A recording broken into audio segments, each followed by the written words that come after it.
Hello friends, അപ്പോൾ നമ്മുടെ നാടൻ തേങ്ങാപ്പാൽ ഒഴിച്ച് വെച്ച ചിക്കൻ കറിയുടെ റെസിപ്പി കണ്ടാലോ.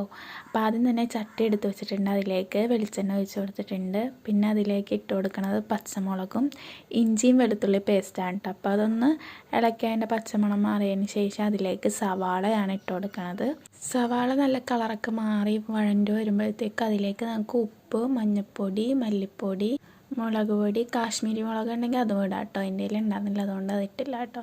പിന്നെ നമ്മൾ ചിക്കൻ മസാലയാണ് ഇട്ട് കൊടുക്കണം. ഇതെല്ലാം കൂടി നന്നായിട്ട് അതിൻ്റെ പച്ചമണം മാറണ വരെ നന്നായിട്ട് ഇളക്കി കൊടുക്കുക. പിന്നെ അതിൻ്റെ പച്ചമണമൊക്കെ മാറിക്കഴിയുമ്പോൾ അതിലേക്ക് നമുക്ക് തക്കാളി അരിഞ്ഞതും കൂടി ചേർത്ത് നന്നായിട്ട് ഇളക്കുക. അതൊന്ന് വാടി വരുമ്പോഴത്തേക്കും നമുക്ക് കഴുകി വെച്ച ചിക്കനും കൂടി ഇട്ടെടുത്ത് നന്നായിട്ട് എല്ലാം കൂടി മിക്സ് ചെയ്യാം. പിന്നെ അതിലേക്ക് നമ്മൾ 1/2 കപ്പോളം വെള്ളം ഒഴിച്ച് കൊടുക്കാറുണ്ട് വേകാൻ വേണ്ടി. പിന്നെ ചിക്കനിൽ നിന്നും വെള്ളം ഇറങ്ങുമല്ലോ, അപ്പോൾ നന്നായിട്ട് വെന്ത് കിട്ടുകയുള്ളൂ കേട്ടോ. പിന്നെ ഇതിലേക്ക് വെള്ളമൊക്കെ വറ്റിക്കഴിയുമ്പോൾ തേങ്ങാപ്പാൽ ഒഴിച്ച് കൊടുക്കണ്ട കേട്ടോ. അതിൻ്റെ വീഡിയോ എങ്ങനെയോ പോയി എൻ്റെ കയ്യിൽ നിന്ന്. അപ്പോൾ അത് ഒഴിച്ച് കൊടുത്തിട്ട് ഒന്നും കൂടി നമ്മൾ ആ തേങ്ങാപ്പാലൊന്ന് വറ്റിച്ചെടുക്കാനുണ്ട്. അപ്പോൾ അതിൽ കിടന്നും കൂടി നമ്മുടെ ചിക്കൻ വെന്തോളൂ കേട്ടോ. നല്ല നാടൻ സ്റ്റൈൽ ചിക്കൻ കറി റെഡി ആയിട്ടുണ്ട്.